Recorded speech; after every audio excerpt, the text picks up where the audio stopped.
Bonjour, good morning, good afternoon, oi, hola, ni hao, wherever you are tuning into. I just want to say thank you for stopping by.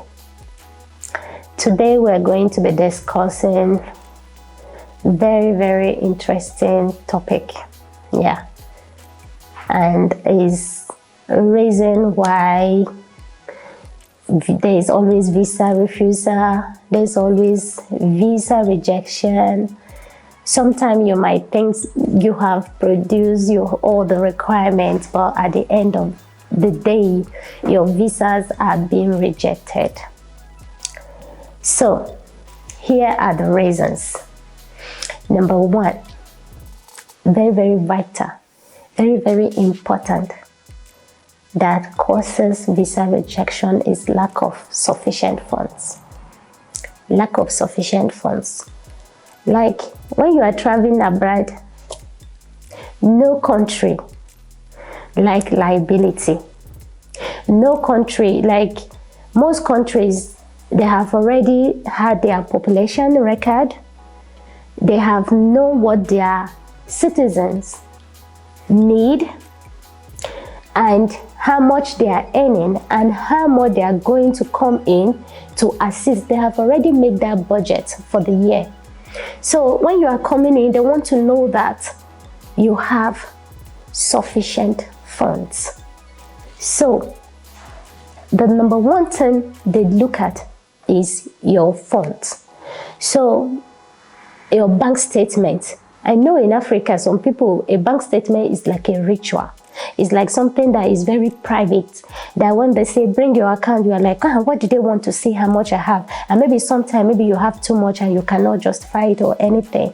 So sometimes you do not want to show your account statement. But it's very important. You have to show that you have this money. You have to show that this funds that you have will be able to take you when you are in their country.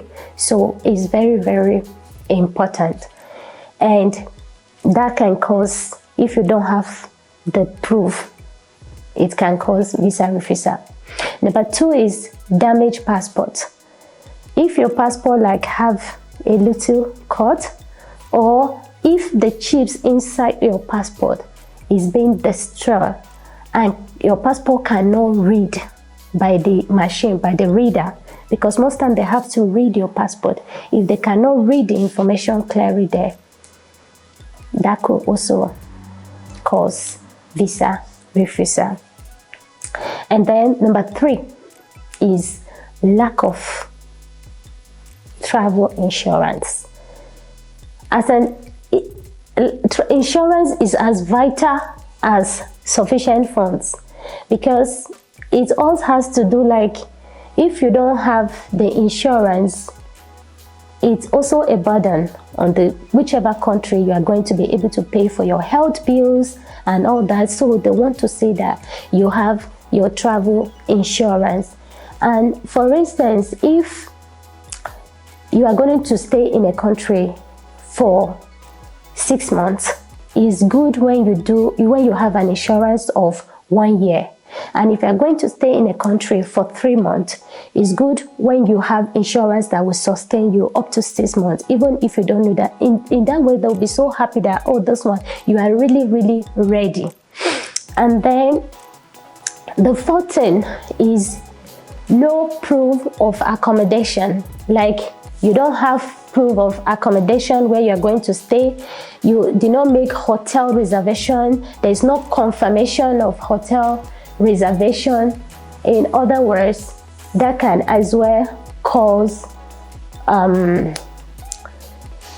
delays, because they don't have proofs of where you are going to, and so therefore it can also cause your visa to be refused because you don't have proof, you don't have where you're going to stay. And the sixth thing is unjustified purpose of trip. Unjustified purpose of trip usually is a language term used by the immigration in the West, in the embassies, they also use that terms to say you unjustified. For example, like you have siblings in a country and you are saying you are going to visit your siblings and there's no any letter from them stating that can give, they can say is unjustified reason.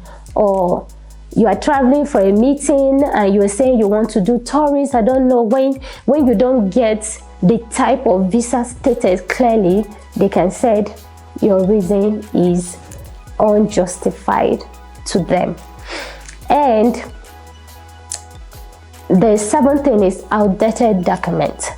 What do I mean by outdated document? For instance, you make a reservation for a hotel and later on it's cancelled, but you still use that file, you still use that document, and when they see it, it's not up to date. It could be like, okay, you are lying, this is up to date, is outdated. And also your bank statement, sometimes when you go to the bank and you demand for a bank document, they do give you a statement of account that is for 1 month duration, and when that month finish, that means you have to go to the bank again to get another one.